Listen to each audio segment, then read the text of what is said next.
Would you describe yourself as a particularly demanding person? Let me put it to you this way.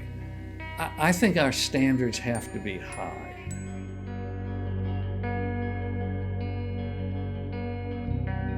Yeah, I would say that Jackson has incredibly high standards. He requires quality in what you do. Always pushing hard to make sure people did their job correctly as well as he could see it get done.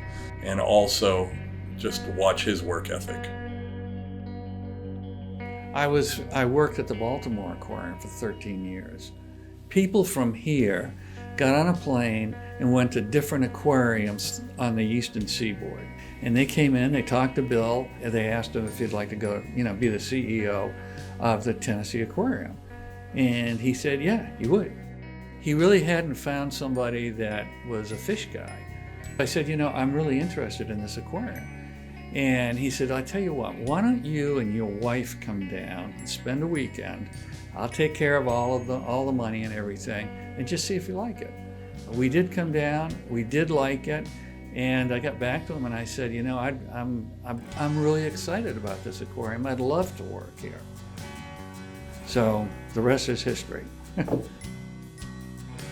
I've had a close relationship with Jackson for a long, long time.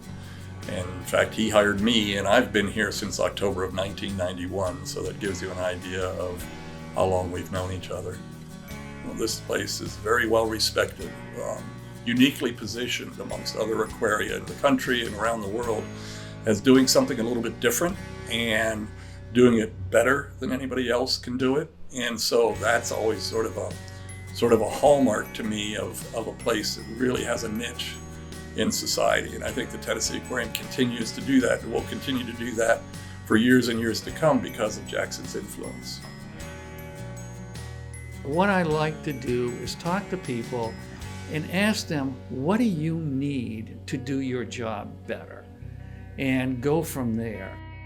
Let's not worry too much about the money. Let's worry more about what you're going to be able to do with that. The crew that we have is top-notch.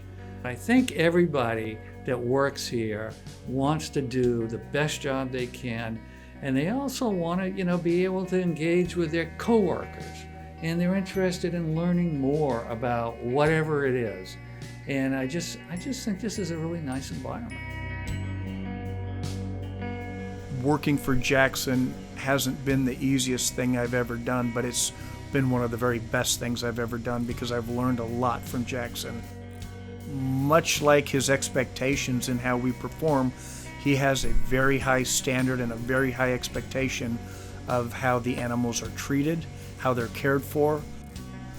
I have never looked him in the eye and said, I need this for the best interest of the animals, and been told no, we can't afford it, or no for any reason. The care for the animals that we have is top-notch.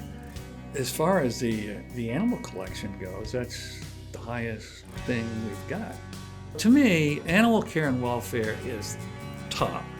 Facilities is just below that, because if your facilities aren't very good, then you are not going to be able to take care of the animals in your collection. So those are two things that I think you just got to do.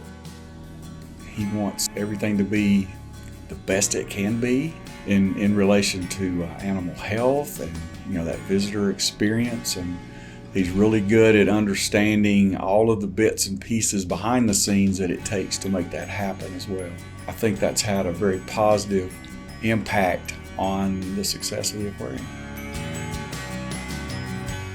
What made you decide that it was time to leave?